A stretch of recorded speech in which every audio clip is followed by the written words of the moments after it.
Narito ang isang madamdamin at makapangyarihang intro na dinisenyo upang hilaing pabalik ang atensyon ng mga tagapakinig at pukawin ang kanilang damdamin sa unang segundo pa lamang. Sinasabing ang pamilya ang unang kanlungan ng ating puso. Ngunit paano kung ang mismong kanlungang ito ang maging mitsa ng iyong pinakamasakit na pagluha? Sa loob ng 20 gabi, walang ibang ginawa si Felisa kundi ang magpuyat, magtiis ng gutom, at mag-alay ng bawat hibla ng kanyang lakas para sabihan ng may sakit. Ngunit sa ilalim ng malamig na liwanag ng ospital, isang malutong na sampal ang sumalubong sa kanyang pagod na mukha. Isang sampal na hindi lamang nagdala ng hapdi, kundi ng isang baha ng kahihiyan sa harap ng maraming mata. Ito ang kwento ni Felisa Monteverde. Isang babaeng piniling manahimik hindi dahil sa siya ay mahina, kundi dahil sa siya ay nag-iipon ng lakas para sa isang katotohanang yayanig sa pundasyon ng kanilang tahanan. Sa gitna ng pagtataksil ng asawa at ang tusong laro ng mga kamag-anak, nahanap ni Feli ang bango ng kanyang sariling dangal, isang halimuyak na hinding-hindi malulunod ng anumang pait ng tadhana. Makinig, damhin, at saksihan ang muling pagbango ng isang pusong winasak ng mga taong tinawag niyang pamilya. Ito ang patawad ng sampagita. Wala kang utang na loob. Pinapatay mo ako sa gutom para lang makuha ang pera ng anak ko. Ang boses ni Doña Consuelo ay tila isang matalim na kidlat na bumasag sa katahimikan ng sulyap ng ospital ng San Vicente. Bago pa man makasagot si Felisa, isang malutong na sampal ang lumapat sa kanyang pisingi. Isang sampal na nagdala ng init na tila apoy sa kanyang balat at nagpatalsik sa suot niyang salamin sa makinis na sahig. Nanigas ang buong katawan ni Felisa. Ang 20 araw ng walang tulog, ang mga gabing ginugo niya sa pagbabantay sa tabi ng kama ng binan, at ang bawat paghaplos niya sa kamay ng matanda para kumalma ito sa gitna ng sakit ay tila naglaho sa loob ng isang sandali. Nararamdaman niya ang panghinginig ng kanyang mga tuhod, hindi dahil sa takot, kundi dahil sa bigat ng kawalang katarungan na dumadagan sa kanyang dibdib. Ang kanyang paningin ay lumabo, hindi lamang dahil sa nawalang salamin, kundi dahil sa mga luhang pilit niyang pinipigilan. Bakit? Iyan ang tanong na paulit-ulit na humahampas sa kanyang isipan. Saan ako nagkulang? Saan ko kinuha ang lakas para tiisin ang lahat? Kung ganito rin lang ang kahahantungan ko? Mama, please, huminahon kayo. Ang boses ni Nicolas ay narinig ni Feli. Ngunit tila, nagmumula ito sa ilalim ng tubig. Nang dahan-dahang iangat ni Feli ang kanyang muka, nakita niya ang nakapaligid na mga tao. Ang mga nurse na dati ay nakangiti sa kanya, ang mga pamilya ng ibang pasyente na saksi sa kanyang pagtitiyaga, nayon ay nakatingin sa kanya nang may halong pagdududa at panghuhusga. At doon, sa gitna ng mga tao, nakita niya si Aling Milagros na nakatayo. Ang kanyang cellphone ay nakataas at nakatutok sa kanila. Ang pulang ilaw ng livestream ay tila isang matang nagmamasid, handang ipakalat ang kanyang kahihiyan sa buong barangay. Tingnan ninyo ang babaeng ito! Ang muling sigaw ni Doña Consuelo, habang dahan-dahang napasalampak sa upuan, pilit na himihingal para magmukhang biktima. Akala ninyo ay napakabuti niyang mena, pero kapag wala kayo, tinitiis niya ako sa gutom. Ninanakawan niya ang pondo para sa aking gamot. Diyos ko, Feli! Paano mo nagawa ito kay Mama? Ang boses ni Veronica, ang kanyang chiyo, ay sumabay sa eksena. Lumapit ito kay Consuelo at niyakap ang matanda habang kunwaring humahagulgol. Kaya pala laging malungkot si Mama kapag bumibisita ako. Nicolas, tingnan mo ang asawa mo. Wala siyang puso. Naramdaman ni Feli ang mabilis na tibok ng kanyang puso. Tila isang tambol na nagbababala ng bagyo. Tumingin siya kay Nicolas. Naghahanap ng kahit katiting na pagtatanggol. Ng kahit isang kamay na hahawak sa kanya sa gitna ng pagguho ng kanyang mundo. Ngunit ang nakita niya ay ang kanyang asawa na nakayuko. Ang mga balikat ay bagsak sa hiya. Feli, Ang pabulong na sabi ni Nicolas habang lumalapit sa kanya. Hindi ito ang boses ng isang tagapagtanggol. Masyado ng maraming nakatingin. Para matapos na ito, lumuhod ka na lang at humingi ng tawad kay Mama. Please, ayoko ng iskandalo. Ang bawat salita ni Nicolas ay mas masakit pa kaysa sa sampal ni Doña Consuelo. Ang lalaking pinangakuan siyang poprotektahan sa hirap at ginhawa ay ngayon ay humihiling na isuko niya ang huling hibla ng kanyang dangal para lamang sa katahimikan ng iba. Sa sandaling iyon, ang halimuyak ng sampagwita na dala ng isang batang nagtitinda sa labas ng ospital ay pumasok sa loob ng lobby. Ngunit para kay Feli, ang bango nito ay tila naging amoy ng isang lamay. Ang lamay ng kanyang tiwala sa taong pinili niyang makasama habang buhay. Dahan-dahang tiningnan ni Feli ang kanyang mga kamay na magaspang sa pag-aalaga sa matanda. Alam niya ang katotohanan. Alam niya kung nasaan ang bawat sentimo ng pera. Ngunit habang nakatitig sa kanya ang lente ng cellphone ni Aling Milagros, naramdaman ni Feli ang isang malamig na kapasyahan na nabubuo sa kanyang puso. Luluhod ba siya gaya ng hiling ng asawa? O ito na ang simula ng pagputol sa mga kadenang matagal nang sumasakal sa kanyang pagkatao? Ang bawat pag-ikot ng gulong ng sasakyan ni Nicolas pauwi ay tila isang mabagal na paghila ng kutsilyo sa kalooban ni Felisa. Sa loob ng maliit na espasyo ng kanilang kotse, ang katahimikan ay hindi nagbibigay ng kapayapaan. Ito ay punong-puno ng mga salitang hindi masabi at mga hinanakit na nagpapabigat sa hangin. Nakatingin si Feli sa labas ng bintana, pinagmamasdan ang mga ilaw ng kalsada na nagiging malabo dahil sa mga luhang pilit niyang ikinukulong sa kanyang mga mata. Ramdam pa rin niya ang hapti sa kanyang pisingi. Isang marka ng kahihiyang hinding-hindi mabubura ng kahit anong hihingi ng paumanhin. Nicolas, bakit hindi mo ako pinagtanggol doon? Ang boses ni Feli ay mahina, halos isang bulong na lamang na tila nagmumula sa kailaliman ng kanyang pagod na kaluluwa. Humigpit ang hawak ni Nicolas sa manibela. Hindi siya lumingon. Ang kanyang mga mata ay nanatiling nakapako sa madilim na kalsada. Feli, please. Pagod si Mama. Galing siya sa sakit. At si Veronica, she was just emotional. Ayoko lang na maging tismis tayo ng buong barangay, lalo na't naka-live si Aling Milagros. Isipin mo naman ang image ng pamilya natin. Ang salitang image at pamilya ay tila mga lason na pumasok sa pandinig ni Feli. Ang imaheng tinutukoy ni Nicolas ay isang magandang maskara na itinatago ang bulok na katotohanan sa loob ng kanilang tahanan. Pagdating nila sa bahay ng mga Buenaventura, ang amoy ng luma at mamahaling kahoy ay sumalubong sa kanila, kasabay ng boses ni Veronica na tila isang sirena ng dambuhalang sakuna. Nicolas! Buti naman at narito na kayo! Halos tumakbo si Veronica pababa ng hagdan, hawak ang isang puting panyo na basang-basa ng kanyang mga pekeng luha. Si Mama, hindi makahinga ng maayos. Simula nang saktan siya ni Feli sa ospital, tumaas ang blood pressure niya. I can't believe your wife could be this cruel, Nicolas. Nagmadaling umakyat si Nicolas patungo sa silid ni Doña Consuelo. Iniwan si Feli sa gitna ng salas. Tumingin si Veronica kay Feli at sa isang saglit, ang kanyang mapanglaw na mukha ay napalitan ng isang mapanuring ngisi na punong-puno ng tagumpay. Lumapit ang chidaw kay Feli. Ang boses ay naging malamig at matalas. You should know your place, Feli. Isang hamak na mena ka lang. Akala mo ba hindi ko alam na nagkatabi ka ng mga resibo? Sayang lang ang effort mo. Nicolas will always choose us. After all, blood is thicker than your little accounting games.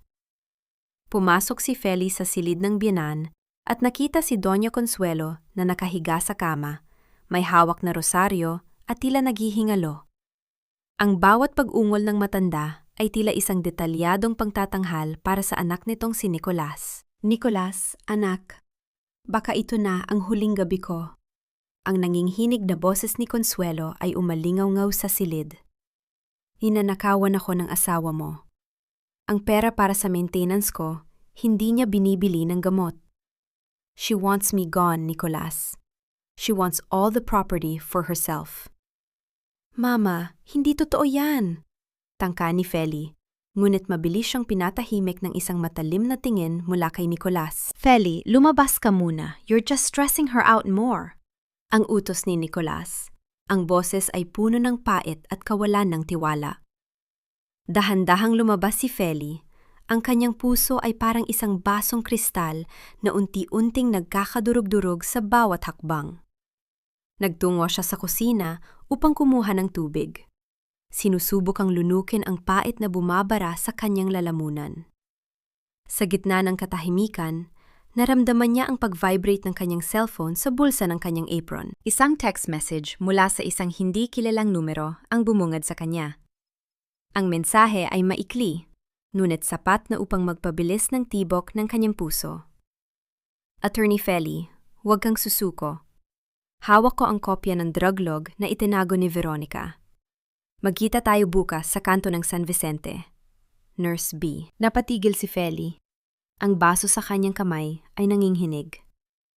Ang Nurse B na ito ang tanging sinag ng liwanag sa madilim na gabi ng kanyang buhay.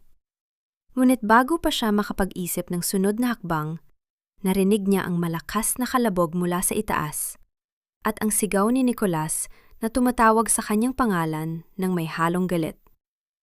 Feli! Bakit nawawala ang mga alahas ni Mama sa drawer niya? Anong ginawa mo? Ang tanong ni Nicolas ay tila isang hatol na nagpabagsak sa huling pag-asa ni Feli.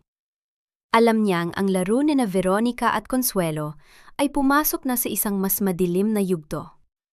Sa bawat hakbang ni Nicolas pababa ng hagdan, naramdaman ni Feli na ang pintuan ng katarungan ay dahan-dahang sumasara sa kanyang harapan. Hindi ko alam kung alin ang mas malamig. Ang kaning lamig na nasa harap ko o ang pusong unti-unti nang naninigas sa loob ng aking dibdib. Sa gitna ng madilim na kusina, tanging ang maliit na ilaw sa ibabaw ng lababo ang nagbibigay ng anino sa figura ni Felisa. Nakaupo siya sa isang lumang silya. Pilit na isinusubo ang tira-tirang pagkain na tila ba bawat butil ng kanin ay may lasa ng kanyang mga luha. Ang bawat pagnuya niya ay may kasamang hapis, isang paalala na sa loob ng bahay na ito na itinuring niyang kuta, siya na ngayon ay naging isang estranggero. Ang amoy ng bahay na dati ay nagbibigay sa kanya ng ginhawa, ngayon ay tila ba sumasakal sa kanya, puno ng put at mga lihim na hindi niya kayang ibunyag. Narinig niya ang mabibigat na yabag ni Nicolas mula sa pasilyo. Hindi na kailangan pang lumingon ni Feli para malaman na ang kanyang asawa ay may dalang bagong bagyo. Ang tunog ng mga paa nito sa sahig na gawa sa Nara ay tila isang martilyo na nagpapako sa kanyang huling pag-asa. Feli, hanggang kailan ka ba mananahimik? Ang boses ni Nicolas ay gumaralgal sa galit at paggabigo. Tinanong kita tungkol sa mga alahas ni Mama. Si Veronica ang nakakita na may kinukuha ka sa kwarto niya bago tayo umalis ng ospital. Bakit ayaw mo magsalita? Do you want me to call the police on my own wife? Dahan-dahang ibinaba ni Feli ang kanyang kutsara. Ang tunog ng baka na tumama sa porselana ay tila isang babala sa katahimikan ng gabi. Tumingala siya at sinalubong ang mga mata ni Nicolas. Mga matang dati ay puno ng pagsamba. Ngunit ngayon, ay tila ba may mga pader na hindi na niya kayang tibagin? Nicolas, isipin mo naman. 20 araw akong hindi umuwi para alagaan ang nanay mo. Kailan ako nagkaroon ng oras para magnakaw? Kung gusto kong kumuha ng pera, bakit ko gagawin sa paraang alam kong ako ang sisisihin? Ang boses ni Feli ay mahinahon, ngunit naroon ang isang talim na dulot ng matinding siphayo. Hindi mo ba naisip na baka may ibang gustong makuha ang mga alahas na iyon at gamitin akong pain? Again with the accusations against Veronica. Halos isigaw ni Nicolas ang panggalan ng kanyang kapatid. Feli, si Veronica ang nagpapatakbo ng bahay na ito habang wala tayo. She's helping us. At ikaw, imbes na magpasalamat, puro hinala ang dala mo. My sister is crying upstairs because she feels unappreciated. and my mother is heartbroken. Humakbang palapit si Nicolas. Ang kanyang muka ay puno ng matinding pagod. Binigay ko ang lahat sa iyo, Feli. Dignidad, pangalan, at buhay. Pero bakit tila ba ang sukli mo ay ang sirain ng pamilyang tumanggap sa iyo? Naramdaman ni Feli ang isang mabilis na kirot sa kanyang puso. Ang salitang tumanggap ay tila isang latay na humahagupit sa kanyang pagkatao. Sa loob ng 10 taon, ginawa niyang mundo si Nicolas. Ngunit ang mundong yon ay tila ba nagpapasya na siyang iluwa. Naalala ni Feli ang lumang kahon ng sapatos na itinago niya sa ilalim ng kanilang kama. Ang kahon na naglalaman ng mga tunay na resibo at ang ebidensya ng mga utang ni Veronica sa kasino. Iyon ang kanyang tanging alas, ang kanyang tanging paraan para mabawi ang kanyang dangal. Ngunit bago pa man siya makasagot, may kinuha si Nicolas mula sa kanyang bulsa. Isang malamig na piraso ng metal na kumikinang sa ilalim ng ilaw ng kusina. Ang ekstrang susi ng kanilang silid, ang tanging lugar na itinuturing ni Feli na kanyang santuwaryo. Para mawala na ang tensyon sa bahay na ito, at para masiguradong walang mawawala pang gamit, napagpasyahan ko na. Sandaling tumigil si Nicolas. Tila ba tinitimbang ang bigat ng kanyang susunod na sasabihin. Ibibigay ko muna ang susing ito kay Veronica. She will help you manage the household chores and keep an eye on things. Para hindi ka na rin mapagod, Feli. Para wala ng pagdududa. Nanlaki ang mga mata ni Feli. Ang pagbibigay ng susi kay Veronica ay hindi lamang pagbubukas ng kanilang silid. Ito ay ang tuluyang pagpapasok sa kaaway sa pinakapribadong bahagi ng kanyang buhay. Ang ebidensyang nakatago sa ilalim ng kama ay tila ba dahan-dahang nilalamon ng apoy sa kanyang isipan. Nicolas, huwag mong gawin ito. Please. Ang pagsusumamo ni Feli. Ang kanyang boses ay nanginginig sa takot. Ngunit tumalikod na si Nicolas. Dala ang susing magiging mitsa ng kanyang tuluyang pagbagsak. Habang naglalakad palayo ang kanyang asawa, naramdaman ni Feli ang mabilis na pagtibok ng kanyang puso. Alam niyang, sa mga sandaling ito, pumasok na si Veronica sa kanilang kwarto. Ang lihim na iniingatan niya sa loob ng kahon ng sapatos ay malapit ng matuklasan ng taong handang pumatay sa kanyang dangal para lamang sa sariling kaligtasan. Ang katahimikan sa kusina ay muling bumalik. Ngunit sa pagkakataong ito, puno na ito ng panganib na tila ba isang bitay na dahan-dahang humihigpit sa kanyang leeg. Ang bawat hakbang na ginagawa ko paakyat ng hagdan ay tila pag-akyat sa sarili kong kalbaryo, kung saan ang krus na aking pasan ay ang tiwalang winasak ng mismong taong nangakong aalalay sa akin. Nang makarating si Felisa sa tapat ng kanilang silid, nakita niyang bahaging nakabukas ang pintuan. Wala ng pribadong espasyo, wala ng santuwaryo. Dahan-dahan niyang itinulak ang kahoy na pinto. At doon, sa gitna ng silid na naging saksi sa mga pangako nila ni Nicolas, nakatayo si Veronica. Ang kanyang chi daw ay nakaharap sa kama, hawak ang lumang kahon ng sapatos na itinago ni Feli. Ang mga dokumento, mga resibo, at mga nakasulat na talaan ay nagkalat sa ibabaw ng kutson. Nang magtama ang kanilang paningin, isang malapad at nakakapangilabot na ngisi ang sumilay sa mga labi ni Veronica. Napakatalino mo sana, Feli. Ang panunudyo ni Veronica. Ang boses ay puno ng kayabangan, habang iwinawagayway ang isang kumpol ng mga papel. Nag-iipon ka pa talaga ng mga resibo at listahan ng mga binili mo sa ospital.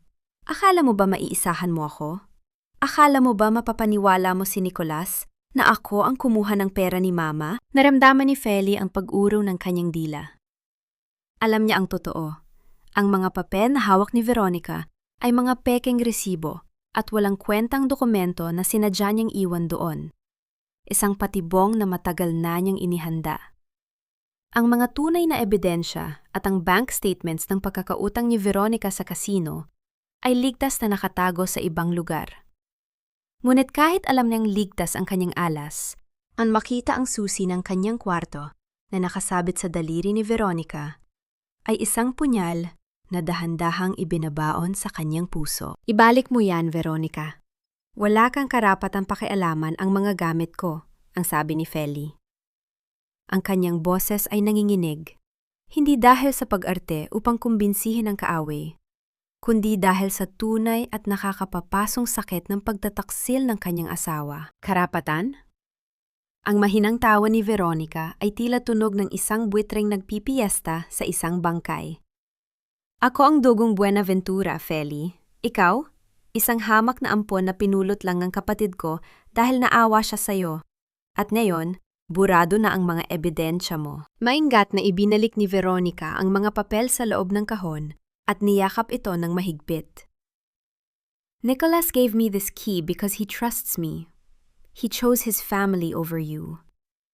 Matulog ka ng mahimbing, Feli. Dahil bukas, sisiguraduhin kong ikaw na ang opisyal na magnanakaw at walang hiyang manugang sa paningin ng buong bayan. Habang naglalakad palabas si Veronica, sinadya nitong bungguin ang balikat ni Feli. Isang pisikal na paalala kung sino ang naghahari sa bahay na yon. Naiwang mag-isa si Feli sa gitna ng magulong silid. Ang hangin mula sa bukas na bintana ay nagdala ng amoy ng paparating na ulan. Isang ulan na tila naghahanda upang hugasan ang lahat ng kasinungalingan. Ngunit hindi ang sakit. Dahan-dahang lumakad si Feli patungo sa maliit na balkonahe. Ang dilim ng gabi ay tuluyan ng lumamon sa kalangitan. Niyakap niya ang kanyang sarili. Sinusubukang hanapin ang init na kailanman ay hindi na niya mararamdaman mula kay Nicolas. Ang lamig ng hangin ay tumagos sa kanyang balat. Ngunit, mas naramdaman niya ang matinding lamig ng kanyang wedding ring. Tinitigan niya ang gintong singsing na iyon na kumikinang sa ilalim ng malamig na liwanag ng buwan. Ang singsing na ito ay sumisimbolo sa isang sumpang binitawan sa harap ng altar. Isang sumpang unti-unting kinakalawang dahil sa kawalan ng tiwala at paggalang. Umiyak si Feli, hindi dahil nawala ang kanyang kahon, kundi dahil nawala ang lalaking minahal niya. Ang Nicolas na nakilala niya ay namatay na, pinalitan ng isang aninong nakakulong sa palad ng kanyang ina at kapatid. Sa gitna ng kanyang pagluha at pagluluksa sa namatay na pag-ibig, naramdaman niya ang muling pag-ilaw ng kanyang telpono sa ibabaw ng mesa. Ang mensahe mula kay Nurse Beatrice ay isang nag-iisang bituin sa madilim na gabing ito. Ang kanyang mga kaaway ay nagdiriwang sa pag-aakalang nakuha na nila ang kanyang alas. Ngunit hindi nila alam, ang tunay na laro ay hindi pa tapos. Bukas, sa labas ng mga pader ng mansyong ito, sisimula ni Feli ang paghuhukay sa libingan ng kanilang mga kasinungalingan. Ang hamog ng madaling araw ay hindi sapat upang palamigin ang nagbabagang determinasyon sa aking dibdib. Sa gitna ng dilim, ako ay lalakad, hindi bilang isang biktima, kundi bilang isang babaeng babawiin ang kanyang ninakaw na bukas. Habang ang buong bahay ng mga Buenaventura ay nakalubog pa sa mahimbing na tulog ng mga taong walang inaalaga ang konsensya, dahan-dahang lumabas si Felisa mula sa pintuan ng kusina. Ang lamig ng simoy ng hangin ay sumalubong sa kanyang mukha, ngunit ang kanyang mga mata ay tuwid na nakatingin sa daan. Walang luha, walang pag-aalinlangan. Ang pait ng pagtataksil ni Nicolas kagabi ay naging isang matigas na balute na bumalot sa kanyang kaluluwa. Ang bawat hakbang niya pabalik sa ospital ng San Vicente ay tila pag-apak sa mga bubog ng kanyang nakaraan. Pagdating niya sa lobby, kung saan sumikat ang unang sinag ng araw sa mga salamin ng gusali, tila naramdaman muli ni Feli ang hapdi ng sampal ni Doña Consuelo. Ang paligid ay tahimik na ngayon, malayo sa ingay at panghuhusga ng mga matang nakasaksi sa kanyang pagkadurog. Huminga siya ng malalim, pilit na iwinawaksi ang multo ng kahihiyan at nagpatuloy sa paglalakad patungo sa opisina ng head nurse. Sa loob ng isang maliit at maayos na silid, nakaupo ang isang babaeng nakasuot ng malinis na puting uniporme. Ang kanyang buhok ay maayos na nakapusod, at ang kanyang mga mata ay may taglay na lalim at tapang, na tila ba matagal na siyang nakikipaglaban sa mga tahimik na giyera ng buhay. Mrs. Monteverde, mabuti at dumating ka. Ang boses ng babae ay mahinahon, ngunit may dalang awtoridad na nagbibigay ng kapanatagan. Kayo po ba si Nurse B? Ang nag-aalangang tanong ni Feli, habang ang kanyang mga kamay ay mahigpit na nakakapit sa strap ng kanyang bag.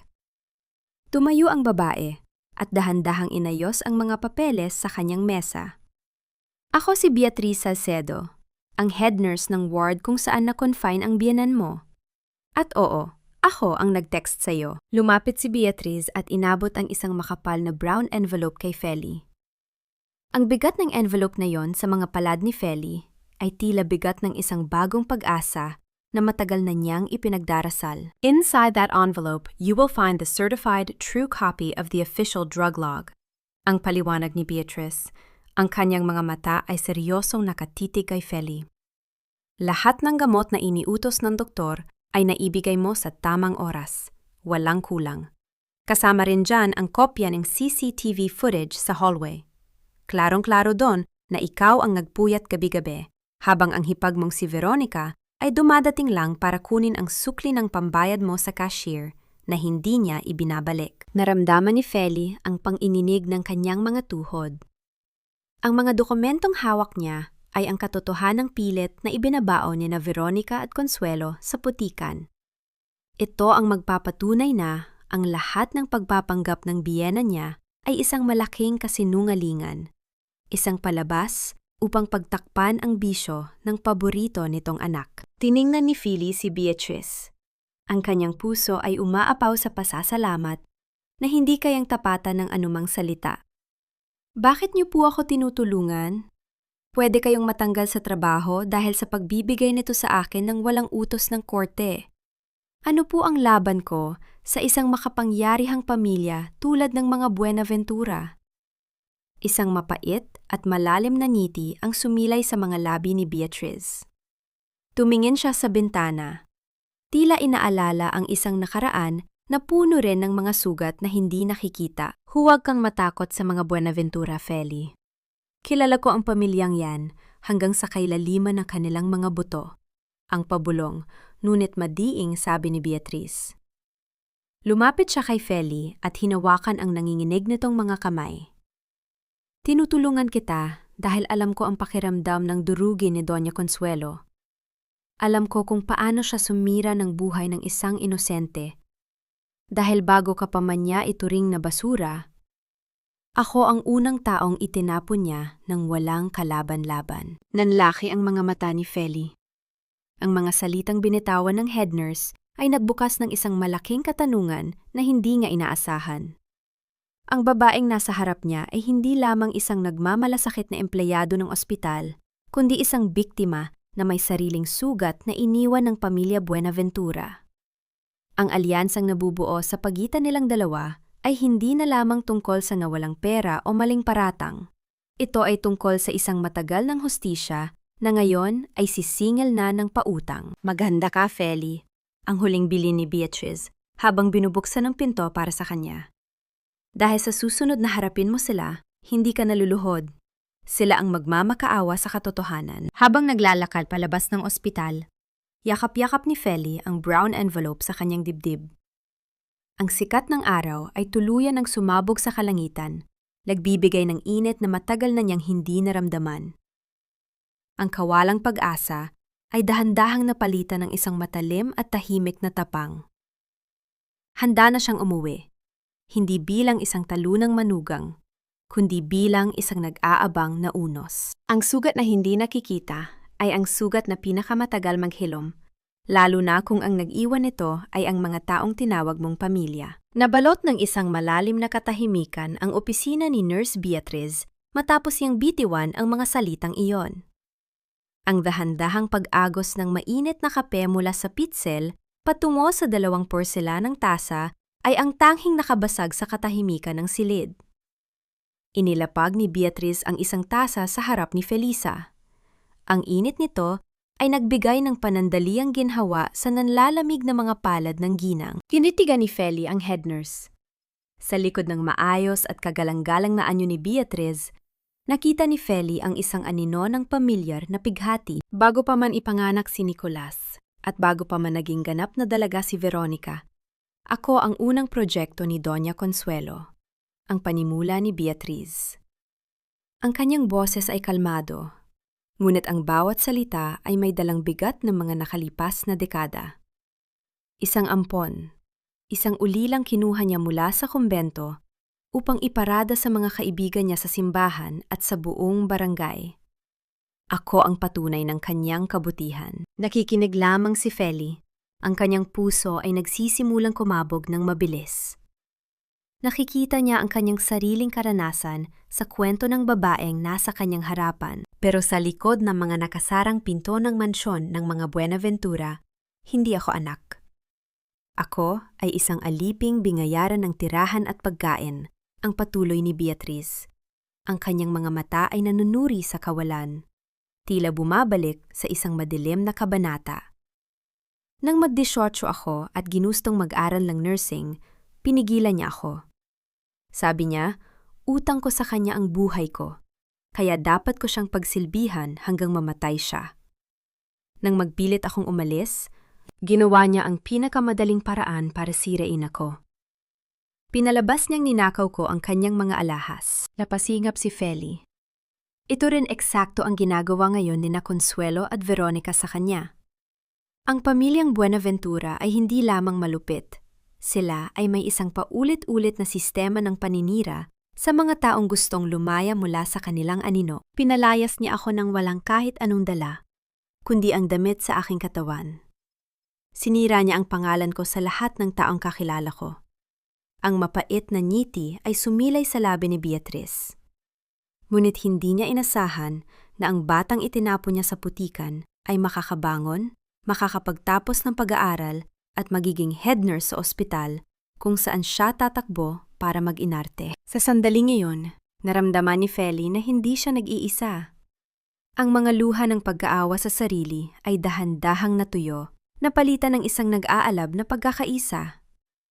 Sila ay dalawang babaeng dinurog ng iisang pamilya, ngunit ngayon, sila rin ang magiging instrumento ng sarili nilang katarungan. Beatriz, anong dapat kong gawin? Kinuha na nila ang lahat ng tiwala ng asawa ko. Hawak na ni Veronica ang susi ng aking silid. Ang tanong ni Feli, ang boses ay puno ng determinasyon, ngunit naghahanap ng direksyon. Umupo si Beatriz sa tabi ni Feli at hinawakan ang brown envelope na naglalaman ng mga ebidensya. Balita ko mula sa mga bantay, magkakaroon ng malaking salo-salo sa bahay ninyo bukas ng gabi. Isang Thanksgiving dinner para sa paggaling ni Consuelo.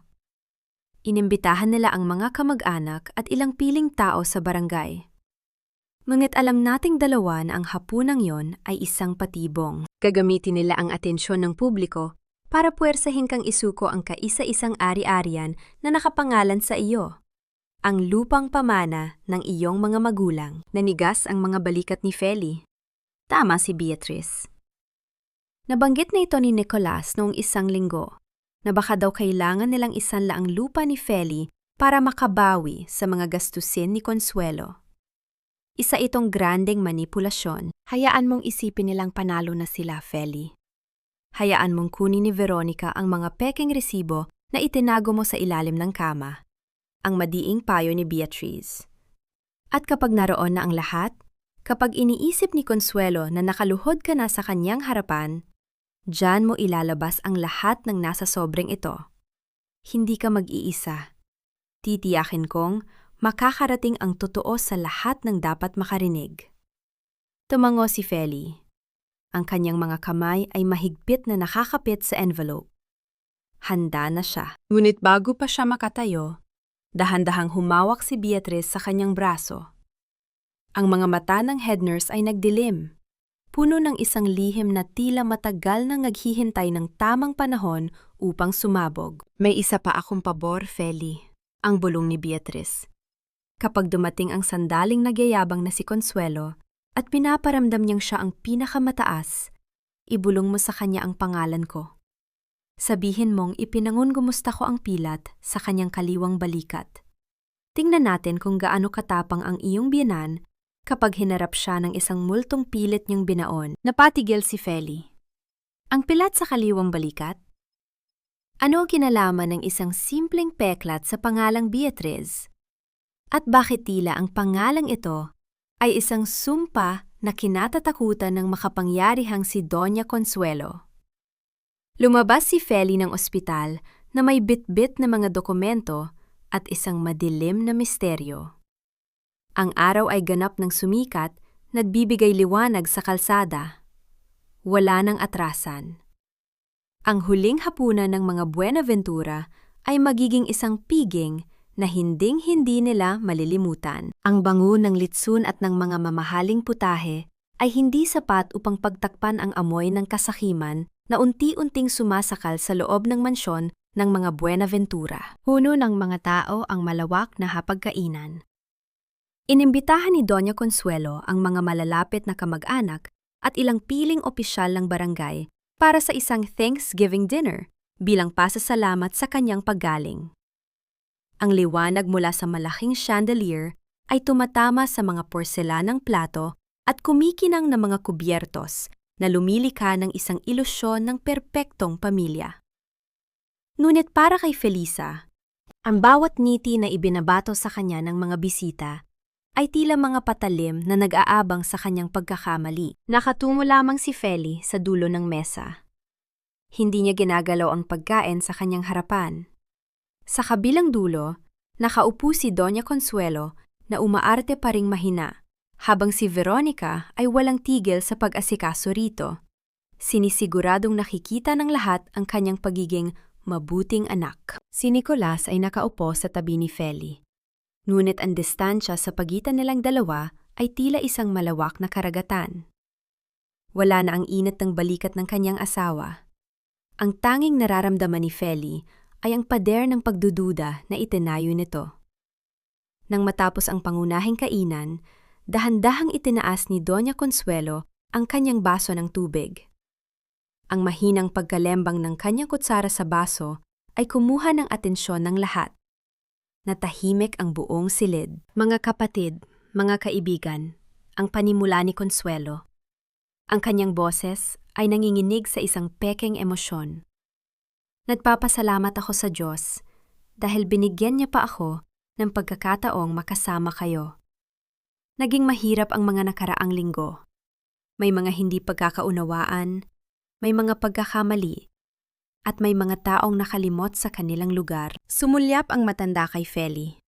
Ang mga mata ng lahat ng bisita ay bumaling din sa kanya. Naramdaman ni Feli ang matinding bigat ng mga tinging iyon, ngunit nanatili siyang tuwid ang upo. Ang kanyang mga kamay ay mahigpit na nakakuyom sa ilalim ng mesa. Ngunit bilang isang ina, patuloy ni Consuelo, ang puso ko ay laging nakabukas para sa pagpapatawad. Feli, iya. Tumayo si Veronica mula sa kanyang upuan. May dalang isang kayumanging folder. Dahan-dahan siyang naglakad patungo kay Feli at inilapag ang mga dokumento sa ibabaw ng mesa. Ang tunog ng paglapat ng papel sa kahoy ay tila isang hatol na naghihintay ng pirma. Tiningnan ni Feli ang unang pahina. Deed of Absolute Sale. Ito ang titulo ng lupang ipinamana sa kanya ng kanyang yumaong mga magulang. Ang kaisa-isang ari-arian na nagpapatunay ng kanyang pinagmulan. Alam naman nating lahat kung gaano kalaki ang nawala sa pondo natin nung nasa ospital ako, Feli. Ang malumanay, ngunit makamandag na sabi ni Consuelo. Hindi na natin kailangang pag-usapan kung paano ito nawala. Ang mahalaga ay ang solusyon. Bilang tanda ng iyong pagsisisi at para makabawi ka sa pamilyang ito na nag-ahon sa'yo, hinihiling ko na ibigay mo ang lupang iyan sa pangalan ng aking anak na si Nicolas. Naramdaman ni Feli ang pagtigil ng kanyang paghinga. Ang laro ay umabot na sa pinakamataas na antas. Hindi lang pala ang kanyang dangal ang gusto nilang kunin. Gusto nilang nakawin ang huling pamana ng kanyang mga magulang. Gusto nilang tanggalan siya ng anumang kakayahang tumayo sa sariling mga paa. Tumingin si Feli kay Veronica, na ngayon ay may nakapaskil na ngising tagumpay sa mga labi. Pagkatapos ay lumingon siya kay Nicolas. Naghihintay siya na magsalita ang asawa na ipagtanggol ang kanyang karapatan. Dahan-dahang inabot ni Nicolas ang isang mamahaling panulat mula sa bulsa ng kanyang polo. Inilapag niya ito sa ibabaw ng dokumento. Ang malamig na metal ng panulat ay dumampi sa balat ng daliri ni Feli. "Sign it, Feli." Ang mahinang bulong ni Nicolas. Ang boses ay nagmamakaawa, ngunit puno ng duwag na pagsuko sa kagustuhan ng kanyang ina. "Ito na lang ang paraan para matapos ang gulo. Please, Feli, sign it para mapatawad ka na ni Mama at bumalik na tayo sa dati." Para mapatawad. Ang salitang iyon ay umaalingaw-ngaw sa pandinig ni Feli. Hinihingi nila ang kanyang paghingi ng tawad para sa isang kasalan ng hindi niya ginawa, kapalit ng kaisa-isang yaman na meron siya. Sa sandaling iyon, hindi luha ang namuo sa mga mata ni Feli, kundi isang tahimik at nagyeyelong pagkaunawa. Ang pamilyang ito ay walang balak na ituring siyang tao. Siya ay isang alipin na kailangang magbayad ng buwis para lamang makahinga sa loob ng kanilang bahay. At ang asawang nasa tabi niya ay ang mismong nag-aabot ng posas na ikakabit sa kanyang mga kamay. Dahan-dahang hinawakan ni Feli ang panulat.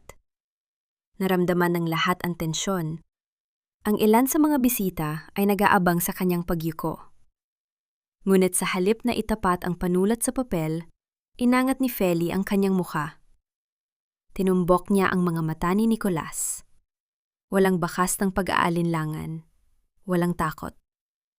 "Ito na ba ang halaga ng pagiging asawa ko, Nicolas?" Ang malamig at naghihiwang tanong ni Feli.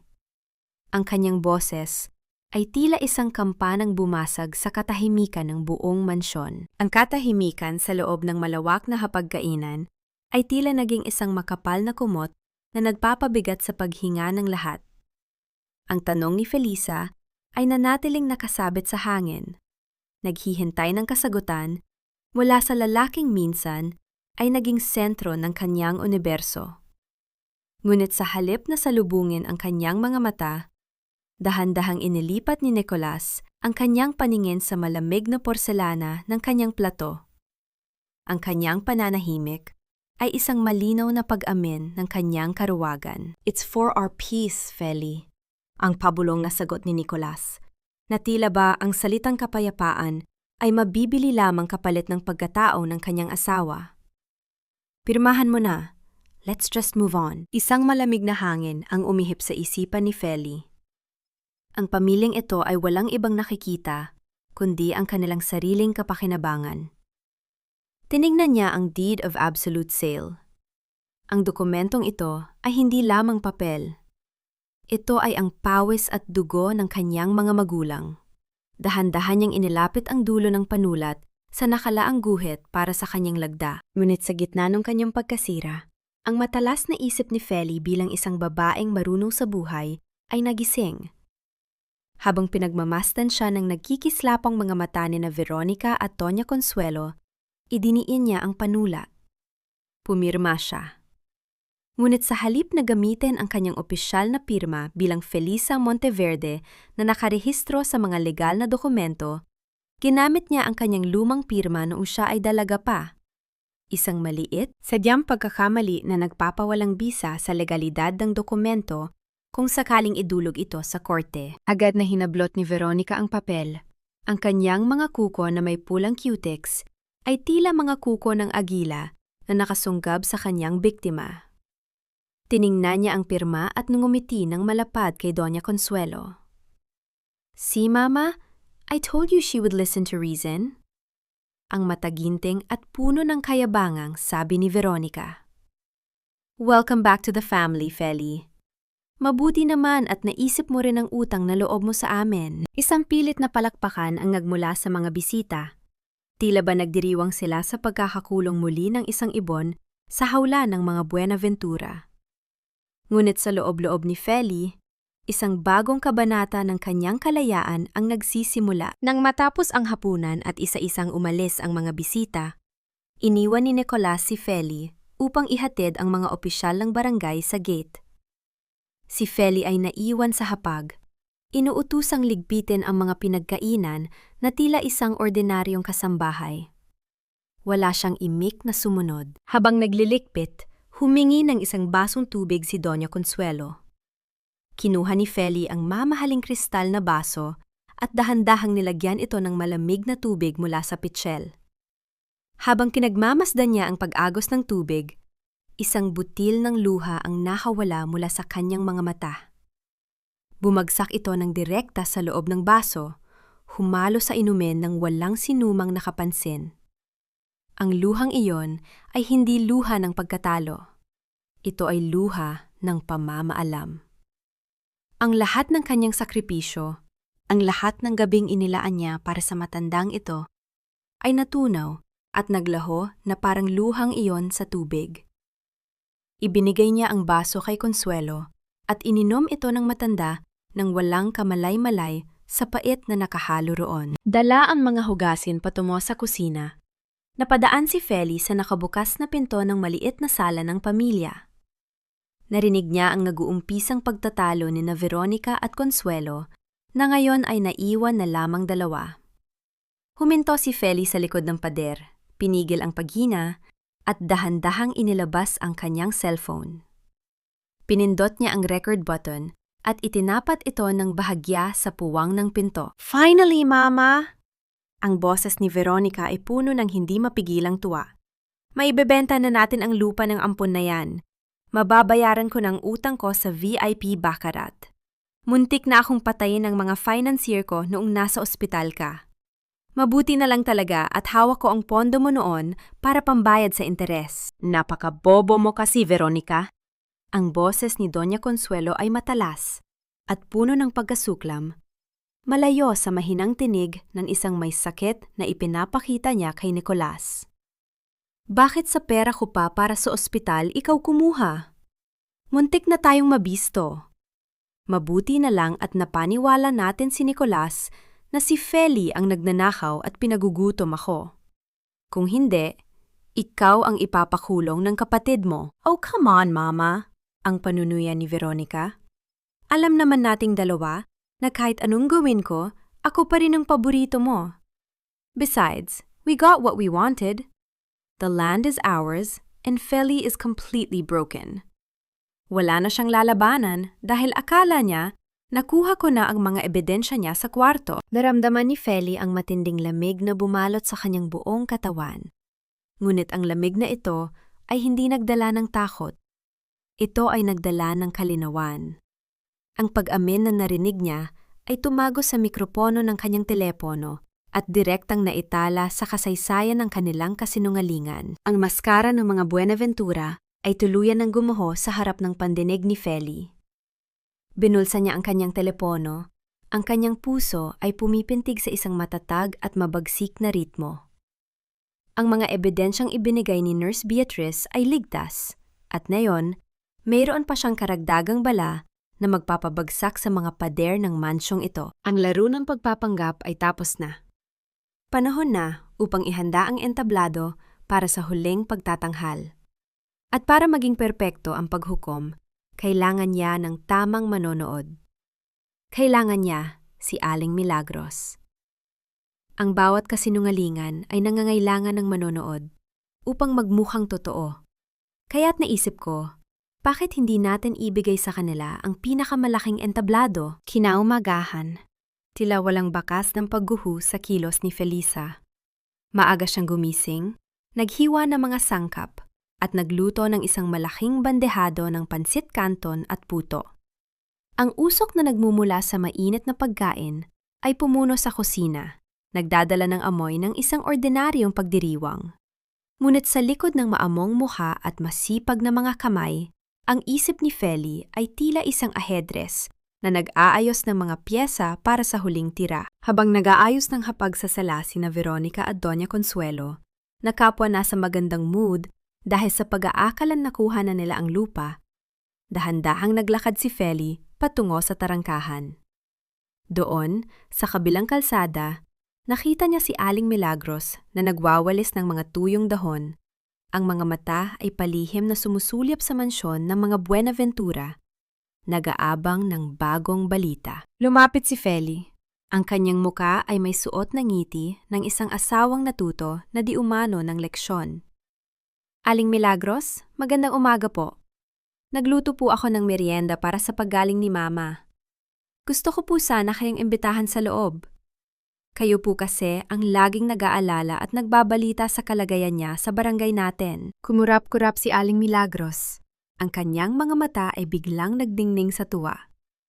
Ang makapasok sa loob ng mansyon matapos ang iskandalo sa ospital ay isang ginto para sa isang taong uhaw sa tismis. Walang pag-aalinlangang binitawan ng matanda ang kanyang walis at sumunod kay Feli.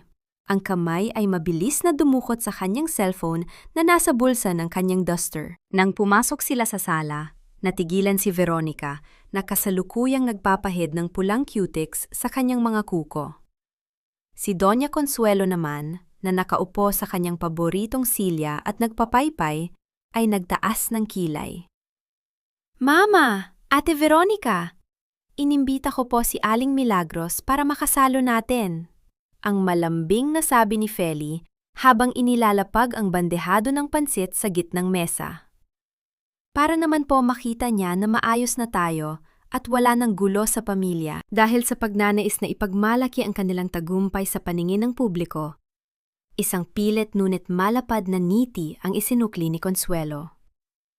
Naku, Milagros, tuloy ka! Tingnan mo ang aming Feli, natuto na ng leksyon. Minsan talaga kailangan ng kaunting higpit para maituwid ang mga nagkakamali. Hindi pinalampas ni Aling Milagros ang pagkakataon. Itinaas niya ang kanyang cellphone, pinindot ang screen, at agad na nagsalita sa harap ng camera. Hello mga kambarites ng San Vicente! Nandito po tayo ngayon sa bahay ng mga Buenaventura. Nakikita ninyo, masayang-masaya si Doña Consuelo at heto si Feli. Naglilingkod na ng maayos. Habang umiikot ang kamera sa buong sala, dahan-dahang nagsalin ng juice si Feli sa isang baso. Ang kanyang mga mata ay tahimik na kumakalkula sa tamang anggulo. Sinisiguradong kapwa nasa likuran niya sina Veronica at Consuelo na nakangiti sa video. Ang pagiging maingat na ito sa gitna ng kanyang pagpapanggap bilang alipin ay ang kanyang ginintuang sandali. Isang babaeng hinahayaan ang mga kaaway na magtali ng sarili nilang leeg. Iniabot ni Feli ang baso kay Aling Milagros. At sa isang tinig na kasing linaw ng kristal, ngunit inosente sa pandinig, sinimulan niya ang pag-atake. Opo, Aling Milagros, nagpapasalamat po ako na tapos na ang gulo, ang sabi ni Feli habang nakaharap sa kamera. Lumingon siya kay Veronica na abala sa pagpapatuyo ng kuko. At lalo po akong nagpapasalamat na hindi nakulong si Ate Veronica dahil sa mga nawalang pera sa ospital. Biglang tumigil ang pag-ikot ng electric fan na tila sumabay sa pagtigil ng paghinga ng lahat ng nasa silid. Ang kamay ni Veronica na may hawak ng brush ng cutics ay nadulas. Nag-iwan ng malaking pulang mansa sa kanyang balat na tila bakas ng dugo. Anong ibig mong sabihin, Feli? Na walang pera? Ang gulat na tanong ni Aling Milagros. Ang kamera ay mabilis na inilapit sa mukha ni Veronica. Akala ko ba ikaw ang hindi nagbibigay ng pambili ng gamot? Ay, hindi po ba nasabi ni Ate Veronica sa inyo? Ang boses ni Feli ay patuloy na nanatiling mahinahon, ngunit ang bawat salita ay parang asidong tumutunaw sa maskara ng pamilya. Yung pera pong pambayad sana sa kwarto ni Mama, ginamit pala ni Ate Veronica para pambayad sa utang niya sa VIP baccarat sa casino noong na-confine tayo. Kaya po pala tayo muntik ma-evict. Sinungaling! Ang malakas at nagngangalit na sigaw ni Veronica ay yumanig sa mga pader ng sala. Mabilis itong tumayo. Halos matumba ang maliit na mesa sa kanyang harapan. Pilit niyang inabot ang cellphone ni Aling Milagros upang patayin ang livestream. Mama, tingnan mo ang babaeng ito. Gumagawa na naman ng kwento para siraan ako sa mga tao. Nataranta si Doña Consuelo. Ang kanyang pamaypay ay nalaglag sa sahig. Papatayin mo ang live na yan, Milagros. Feli, tumahimik ka. Nababaliw ka na ba? Ngunit bago pa man maagaw ni Veronica ang telepono, at bago pa man tuluyang sumabog ang galit ni Consuelo, narinig nila ang pagpihit ng doorknob sa pangunahing pinto. Bumukas ito ng maluwang. Nakatayo doon si Nicolas. Ang kanyang muka ay puno ng kalituhan at pagkabigla dahil sa ingay na bumungad sa kanya. Ngunit hindi siya nag-iisa. Sa kanyang likuran, pumasok ang isang bisitang hindi kailanman inasahan ng mga Buenaventura, natutuntong muli sa kanilang pamamahay. Nakasuot ng sibilyang damit, ang kanyang tindig ay matatag at ang mga mata ay puno ng isang mapanimingil na galit, si Nurse Beatriz. Ang matagal nang inilibing na multo ni Doña Consuelo ay nagbalik at dala nito ang katotohanang wawasak sa kanilang lahat. Ang katotohanan ay parang tubig na pilit ibinabaon sa lupa. Gaano man ito kailalim itago, hahanap at hahanap ito ng siwang upang umagos at tuluyang maghugas sa lahat ng dumi. Ang pagpasok ni Nicolas kasama si Nurse Beatriz ay tila isang malakas na hangin na pumatay sa lahat ng kandila ng pagpapanggap sa loob ng mansyon. Nanigas sa kanyang kinatatayuan si Doña Consuelo. Ang kanyang mga mata ay nanlaki at ang kulay ng kanyang muka ay biglang naging kasing puti ng chalk. Ang paborito niyang pamaypay ay dahan-dahang dumulas mula sa kanyang nanginginig na mga daliri at tahimik na lumapat sa sahig. Ikaw? Ang tanging salitang nakawala sa mga labi ng matanda. Ang kanyang nanginginig na kamay ay nakaturo sa direksyon ni Beatriz. Kalmadong humakbang si Beatriz papasok sa sala. Wala sa kanyang muka ang takot na matagal na inasahan ni Consuelo na makita mula sa batang itinapon niya noon. Kamusta ang pilat sa iyong kaliwang balikat, Doña Consuelo? Sana ay naghilom na ito dahil ang mga sugat na iniwan mo sa iba ay sariwa pa hanggang ngayon. Ang simpleng tanong na yon ay sapat na upang mapakapit si Consuelo sa sandalan ng kanyang upuan. Hindi niya alam kung paano nalaman ni Feli ang tungkol kay Beatriz. At lalong hindi niya maintindihan kung bakit kasama ito ng kanyang anak na si Nicolas. Ano ang ibig sabihin nito, Nicolas? Bakit mo dinala ang babaeng yan sa pamamahay ko? Ang matinis na sigaw ni Veronica, pilit na itinatago ang takot sa likod ng kanyang kayabangan. Pilit pa rin niyang tinatakpan ang lens ng cellphone ni Aling Milagros, ngunit sadyang iniiwas ito ng matanda upang patuloy na makakuha ng video. Tumingin si Nicolas sa kanyang kapatid. Ang kanyang mga mata ay puno ng matinding pagkabigo at galit na matagal niyang pinigilan. Nasalubong ko si Nurse Beatriz sa labas ng gate, Veronica. May mga ipinakita siya sa akin. Mga bagay na matagal niyo na palang itinatago. Binuksan ni Beatriz ang dala niyang folder at inilabas ang isang selyadong dokumento. Itinaas ito upang makita ng lahat, lalo na ng kamera ni Aling Milagros. Para sa kaalaman ng lahat ng nanonood, hawak ko ang opisyal na drug log at kopya ng CCTV mula sa ospital. Makikita rito na walang patid na nag-alaga si Feli sa kanyang binan. Walang minakaw na gamot. At higit sa lahat, malinaw na nakuna ng camera si Veronica habang kinukuha ang sukli ng pambayad sa cashier at tinatakot ang staff na huwag magsalita. Mga sinungaling! Gawa-gawa lang yan ng babaeng yan para sirain tayo, Mama! Ang nagwawalang depensa ni Veronica. Humarap siya kay Nicolas. Ang mga luha ng buwaya ay muling nagsimulang tumulo. Nicolas, maniniwala ka ba sa isang estranghero kaysa sa sarili mong kapatid? Pinlano ito ni Feli. Gumagawa siya ng peking ebidensya. Sa sandaling ito, humakbang si Feli paharap. Ang kanyang tindig ay tuwid at ang kanyang tinig ay kasing talim ng isang espada na hinasa sa loob ng 20 araw ng paghihirap. Kung gawa-gawa lang ang mga yan, Ate Veronica, paano mo ipaliliwanag ito? Inilabas ni Feli ang kanyang cellphone mula sa bulsa.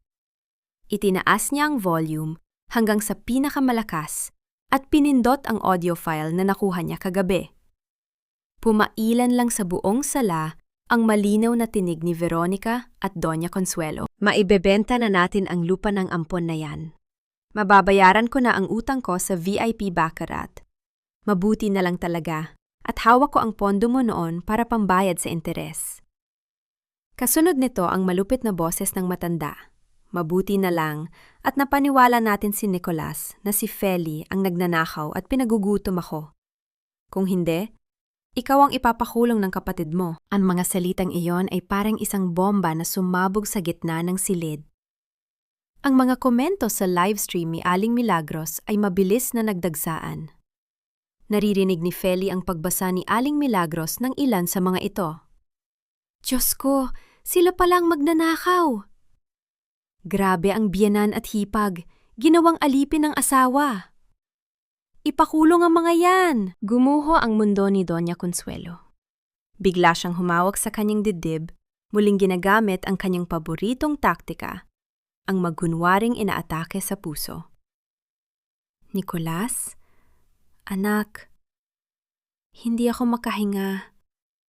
Tulungan mo ang mama. Ngunit sa pagkakataong ito, walang Nicolas na tumakbo palapit sa kanya. Nanatiling nakatayo ang kanyang anak, ang muka ay isang larawan ng ganap na pagkadurog. Ang lalaking laging pinipiling maniwala sa kanyang dugo ay tuluyan ng nagising mula sa isang mahabang bangungot ng manipulasyon. Dahan-dahang binuksan ni Nicolas ang kanyang dalang bag. Mula sa loob, inilabas niya ang isang lumang kahon ng sapatos. Hindi ang kahong hawak ni Veronica kagabi, kundi ang tunay na kahon na itinago ni Feli. Tiningnan ni Feli ang kahon ng may labis na pagtataka. Iyon ang kahon na itinago niya sa ilalim ng spare tire sa compartment ng sasakyan ni Nicolas.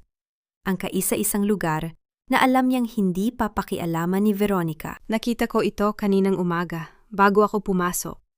Ang mahinang sabi ni Nicolas. Ang boses ay basag sa matinding pagsisisi habang nakatingin sa kanyang asawa. Binasa ko ang lahat ng tunay na resibo, Feli. Nakita ko ang mga sulat mo. Kung paano ka umiiyak mag-isa habang ginagawa namin itong lahat sa'yo. Humarap si Nicolas sa kanyang ina at kapatid. Ang kanyang mga mata ay nanigas sa galit at pait habang itinataas ang kahon kasama ang dokumento ng paglilipat ng lupa na ipinapirma nila kay Feli kagabi. Lahat ng ito, panloloko. Ang madiing sambit ni Nicolas. Ang bawat salita ay may dalang pinal na hatol. Ginawa niyo akong tanga, Mama. Ginawa niyo akong sandata para saktan ang kaisa-isang taong tapat na nagmamahal sa pamilyang ito. Ang maskara ng mga Buenaventura ay tuluyang nahulog, at sa ilalim ng malamig na ilaw ng kanilang sala, ang katotohanan ay nakatayo ng matayog. Walang iniiwang puwang para sa anumang kasinungalingan. Ang bawat tibok ng orasan sa sala ay tila isang matalim na paalala ng oras na ginugol sa mga kasinungalingan. Sa harap ni Nicolas, ang kanyang ina at kapatid ay tila mga anino na lamang ng taong dati niyang pinagkakatiwalaan. Ang bawat pagtatangkang magpaliwanag ni Veronica ay sinasalubong lamang ng matatalim na tingin ng kanilang mga kamag-anak na dumalo sa hapunan, na ngayon ay halos hindi makatingin ng diretso sa kanila dahil sa hiya. Nicolas, anak, nakikinig ka ba sa amin? Maling interpretasyon lang ang lahat ng yan. Ang pilit na sigaw ni Doña Consuelo, habang ang kanyang boses ay nanginginig sa takot. Ang pamilya ay pamilya. Hindi mo kami pwedeng talikuran dahil lamang sa isang babaeng hindi naman natin kadugo. Humarap si Nicolas sa kanyang ina. Ang kanyang mukha, na dati ay laging nakayuko sa utos nito, ay ngayon ay may taglay na isang hindi mapapantayang paninindigan. Ang kanyang mga kamay ay mahigpit na nakahawak sa balikat ni Feli. Isang haplos na hindi lamang nagbibigay ng proteksyon, kundi isang pangako. Hindi kayo pamilya, Mama. Kayo ang mga taong gumamit sa akin para saktan ang taong dapat ay pinoprotektahan ko. Ang boses ni Nicolas ay malamig, walang emosyon, parang isang hatol na hindi na mababago.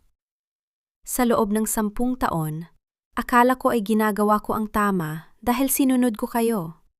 Pero ang tama pala ay ang pagtalikod sa mga maling ginagawa ninyo. Nilakad ni Nicolas ang distansya patungo sa pintuan ng bahay at buong lakas na itinulak ito pabukas. Ang malamig na hangin ng gabi ay pumasok, nagdadala ng amoy ng kalayaan. Veronica, umalis ka sa pamamahay na ito, ang utos ni Nicolas. At Mama, kung gusto ninyong magpatuloy sa ganitong uri ng pamumuhay, hindi narito ang lugar ninyo.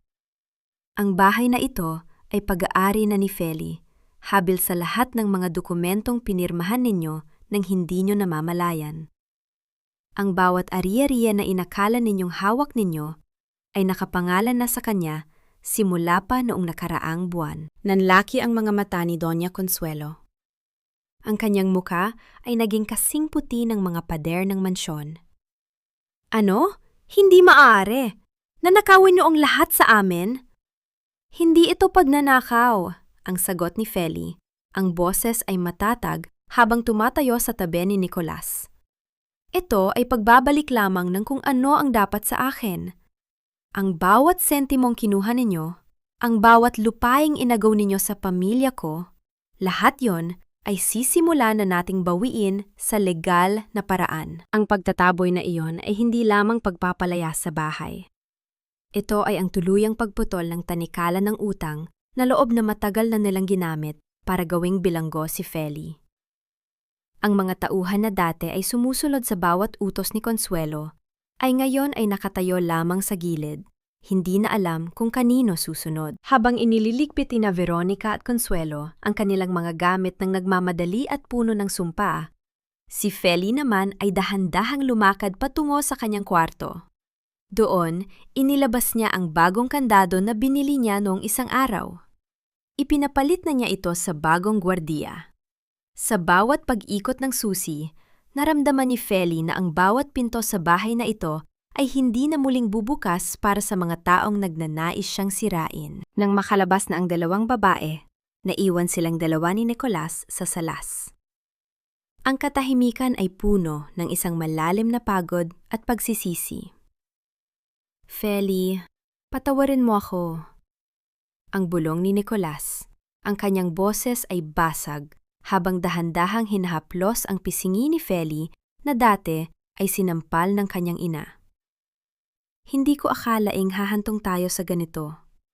Pero handa akong maghintay. Handa akong ayusin ang lahat. Tumingin si Feli kay Nicolas. Nakita niya ang isang lalaking totoong nagising, ngunit alam niya na ang paghilom ay hindi nangyayari sa isang gabi. Hindi sapat ang paghingi ng tawad, Nicolas.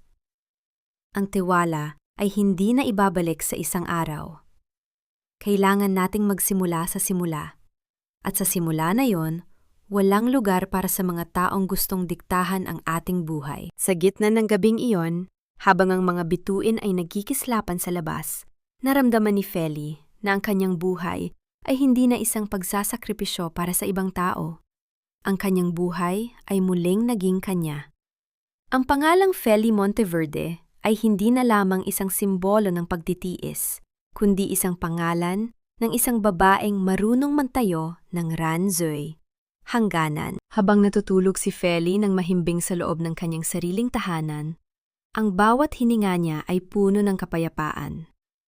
Ang mga arseo ay wala na sa loob ng kanyang pinto, at ang kanyang dangal na matagal niyang ipinaglaban ay sa wakas ay nakauwi na sa kanyang sariling mga kamay. Isang taon ang lumipas, tila isang mahabang tag-ulan na natapos sa pagsikat ng isang masiglang araw.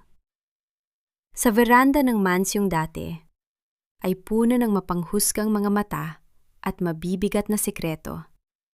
Ngayon, ay tanging ang awit ng mga ibon at ang banyayad na simoy ng hangin ang naririnig. Nakaupo si Filomena sa isang silya. Ang kanyang mga kamay ay hindi na nanginginig. Sa kanyang harapan, ang isang maliit na hardin ay puno ng mga sampagita. Ang mga bulaklak na dati ay simbolo ng kanyang pagtitiis. Ngunit na yon ay simbolo ng kanyang kalayaan. Ang halimuyak nito ay malinis, simple, at puno ng buhay. Hindi na siya ang Feli na dati ay nakaluhod sa semento ng ospital. Ang kanyang mga mata ay hindi na naghahanap ng pagtanggap mula sa ibang tao. Natutunan na niya na ang tunay na halaga ng isang babae ay hindi nasusukat sa kung gaano niya kahusay pagsilbihan ng ibang tao, kundi sa kung paano niya pinahahalagahan ang sariling dignidad. Pumasok si Nicolas sa veranda, may dalang 2 tasa ng mainit na kape. Ang kanyang mga galaw ay hindi na puno ng pag-aalinlangan. Dahan-dahan siyang naupo sa tabi ni Feli, isang distansyang may paggalang at pagmamahal na kusang loob at hindi sa pilitan. Nakita ko si Beatrice sa bayan kanina, ang panimula ni Nicolas habang nakatingin sa malayo. Sabi niya, Marami na raw silang natutulungan sa legal aid center na itinatag mo. Sabi niya, ang bawat babaeng lumalapit sa'yo ay nagiging matapang din. Napangiti si Feli, isang ngiting totoo na nagmumula sa kailaliman ng kanyang kaluluwa. Hindi sila nagiging matapang dahil sa akin, Nicolas. Nakikita lang nila na posible palang tumayo at lumaban. Natutunan ko sa mga nakaraang taon na ang bawat sugat ay may kwento at ang bawat kwento ay may aral na magagamit para hindi na muling madapa. Natahimik ang dalawa. Ang paghihilom ng kanilang relasyon ay hindi nangyari sa isang iglap. Ito ay isang proseso ng bawat araw na pag-uusap, bawat araw na pagrespeto sa kanilang mga hangganan, boundaries. Pinatawad na ni Feli ang lahat, hindi dahil sa karapat-dapat ang mga arseo sa kapatawaran, kundi dahil ayaw na niyang dalhin ang bigat ng galit sa kanyang puso. Ang kapatawaran ang kanyang huling paraan ng pagpapalaya sa kanyang sarili. Sa isang sulok ng hardin, nakita nila ang batang anak ni Caridad na masayang naghahabulan sa ilalim ng mga puno. Si Caridad, na magtatrabaho na ngayon sa isang besenteng opisina, ay dumating para bumisita. Sila ay isang pamilya na binuo hindi sa dugo, kundi sa katapatan at pagmamahal na walang kapalit. Ang sampagita ay maliit at maputi, ang bulong ni Feli, habang tinitingnan ang isang namumukadkad na bulaklak. Kahit anong pilit na tapakan, ang bango nito ay hindi mawawala. Ganon din ang dangal natin. Tiningnan siya ni Nicolas nang may paghanga. Dangal na ngayon ay akin ang pinapahalagahan higit sa anumang titulo o ari-arian. Sa paglubog ng araw, ang mansyong dati ay kulungan, ay naging isang tahanan na puno ng liwanag. Hindi man perpekto ang bawat bukas, alam ni Feli na ito ay sa kanya. Ang bawat hakbang niya ay hindi na nakatali sa utang na loob, kundi sa kanyang sariling pagpapasya. Dito nagtatapos ang kwento ng isang babaeng dumaan sa apoy ng pagtataksil, ngunit lumabas na mas matatag, mas malaya, at mas matapang. Ang halimuyak ng sampagiita ay mananatili sa bawat sulok ng kanyang buhay. Isang paalala na ang tunay na kapayapaan ay matatagpuan lamang kapag ang iyong dangal ay iyong sariling hawak.